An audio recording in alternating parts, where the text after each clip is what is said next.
आज बुढ़ापा हमारे अपनों के साथ है, कल ये बुढ़ापा हम पर भी आएगा। तो क्यों ना अपनों पर आए हुए इस बुढ़ापे को थोड़ा सा टाइम देकर खुशनुमा बनाया जाए। नमस्ते दोस्तों, आप सभी को मेरी राधे राधे। कहिए कैसे हैं आप? उम्मीद करती हूँ सब स्वस्थ होंगे और सेहतमंद होंगे। अनमोल एहसास से मैं हूँ आपकी दोस्त दीपिका और आज फिर आई हूँ एक छोटी सी कहानी लेकर।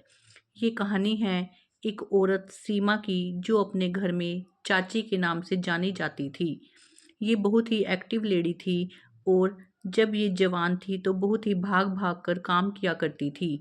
परिवार के सारे बच्चे इसी के घर आकर इकट्ठा हुआ करते थे और ये चाची उन सब के काम बहुत प्यार से किया करती थी। सभी को खाने पीने की चीज़ें बनाकर दिया करती थी और सभी के पतंगों की डोरी को संभाला करती थी।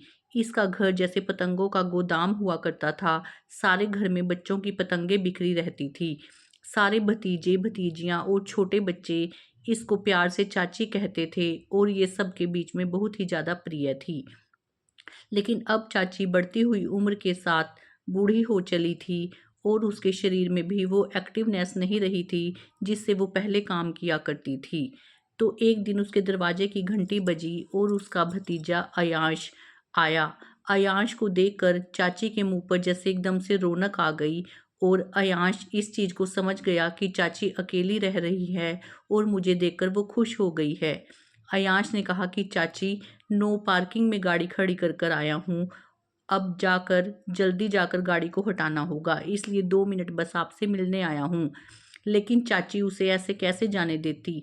चाची ने कहा, नहीं नहीं, 5 मिनट के लिए बैठो, मैं तुम्हारे प्यारे पकोड़े बना कर लाती हूँ जो तुम्हें खाने में बहुत ज़्यादा पसंद हैं। तो अयांश वहाँ पर बैठ गया। चाची झट से उसके लिए पकोड़े बना कर लेके आई और अयांश उसे खाने लगा।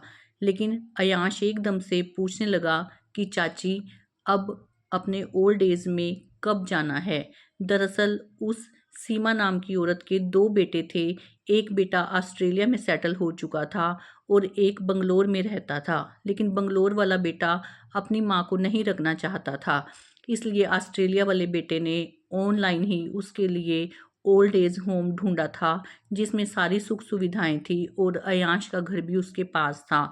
तो उसने ऑनलाइन पेमेंट भी कर दी थी ताकि चाची आराम से वहाँ पर रह सके। अब चाची के जाने का टाइम समीप आ गया था और थोड़े दिन के बाद चाची को वहाँ पर शिफ्ट होना था। तो अयांश को उसने कहा कि पता नहीं बेटा, जब बड़ा बेटा कहेगा मैं तब वहाँ पर चली जाऊंगी। ये सब कहकर बातें करके अयांश वहाँ से चला गया। तो एक दिन वहाँ से अयांश के बड़े भाई का फ़ोन आया कि मैंने ओल्ड एज होम की बुकिंग करा दी है, अब तुम इन्हें वहाँ पर ले जाना। बंगलोर में रहने वाला बेटा अपने कर्तव्य को नाम मात्र के लिए निभाने के लिए वहाँ आ गया ताकि चाची की वहाँ पर सेटिंग कराई जा सके। अब चाची के जाने का टाइम था और वहाँ पर सारे इकट्ठे हो चुके थे, अयांश भी और बंगलोर में रहने वाला भाई भी। तब सारे नीचे इंतज़ार कर रहे थे कि कब चाची आएगी और कब हम उसे लेकर जाएंगे। लेकिन चाची का मन एकदम से उदास था। चाची ने अपने परमात्मा की वहाँ से फ़ोटो उठाई, उसे समेटा, छोटी छोटी यादों की चीज़ें वहाँ से उठाई और नीचे चलने लगी। लेकिन वो रिक्शा तक भी नहीं पहुँच पाई और उसकी सांस वहीं रुक गई और वो परमात्मा के पास चली गई। अयाँ से उसका मिलना लास्ट मिलना था। तो दोस्तों, ये कहानी छोटी सी है लेकिन हमें ये बताती है कि जैसे जैसे हम उम्र में बड़े होते जाते हैं वैसे वैसे हमारे पेरेंट्स शायद बूढ़े होते जाते हैं। हमें इस बात का एहसास ही नहीं होता। हम कभी भी उनके साथ टाइम स्पेंड नहीं करते। हाँ, यदि उनके पास जाते हैं तो हम अपने अपने मोबाइल में लगे रहते हैं, इस टेक्नोलॉजी को टाइम देते हैं, लेकिन माँ बाप को नहीं। उनके पास जाकर भी इधर उधर की बातें करते हैं। ये दिखावा करते हैं कि हम तुम्हारे साथ टाइम स्पेंड करने आए हैं और तुम्हें खुश देखना चाहते हैं।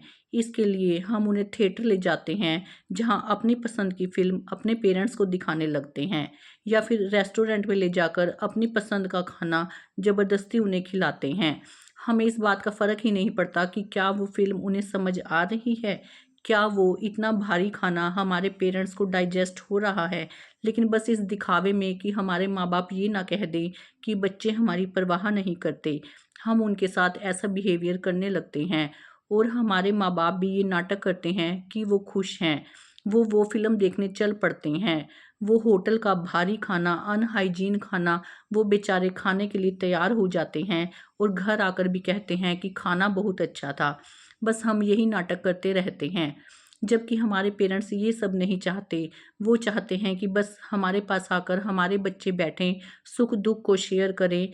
थोड़े से 10 मिनट का टाइम भी अगर हम उनके साथ गुजार लेते हैं तो उन्हें सुकून मिलता है, उन्हें अपनापन मिलता है। तो दोस्तों, सब याद रखिए, ये कहानी तो छोटी सी है लेकिन हमें सबक सिखा रही है कि जो ये देख रहे हैं हम टाइम, ये बहुत ही बुरा है शायद। इसमें हम लोगों के पास एक दूसरे के लिए टाइम ही नहीं है। कभी उन यादों को समेट कर देखिए जो हमारे घर में एल्बम्स पड़ी हैं, कभी उन्हें निकाल कर देखिए। कुछ फ़ोटोएँ उसमें ब्लैक एंड वाइट हैं और कुछ फ़ोटोएँ शायद पीलेपन को पहुँच चुकी हैं, जिनका रंग फ़ेड हो गया है। लेकिन उन्हें देखकर हमें कितना सुकून मिलता है। उनमें ऐसी यादें हैं जो शायद हम दोबारा नहीं ला सकते।